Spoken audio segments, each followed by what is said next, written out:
ఇగో నువ్వు మనిషి అయితే సిగ్గుశరం ఉంటే మాన మర్యాద ఏమన్నా ఉంటే కడుపుకు అన్నం తినేది ఉంటే నాతో మాట్లాడికి ఇక నీ జామలో నువ్వు ఉండు. ఎవడన్నా సిగ్గులో నీతో మాట్లాడతాడే ఇంకా అవులో సిగ్గులేనోడా అట్లనే ఉండు. నీకు బాగా సిగ్గుంది పైగా ఉన్నది కనబడతా ఉన్నట్టే కానీ వస్తుంది ఆల్రెడీ ఉండాలి మాట్లాడతాడట. నీతోనే ఎవడు మాట్లాడతాడు పోయే, నీతో మాట్లాడితే నా చెప్పుతో నానబెట్టి నేనే కొట్టుకుంటా.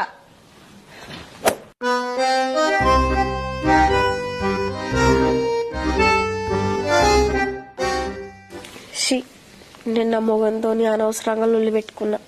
నేనే ఓపిక పట్టుకోవాల్సింది. అసలు పాపమైన మంచోడు, నేనే అనవసరం గొర్రినా.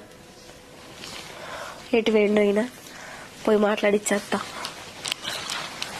నా పెళ్ళంతో అనవసరంగా పంచాయతీ పెట్టుకున్నా. జర్ర ఓపిక పట్టుకుంటే అయిపోవు, తప్పంత నాదే. నా పెళ్ళం ఏడుందో మాట్లాడిస్తా. నా పెళ్ళం చాలా మంచిది.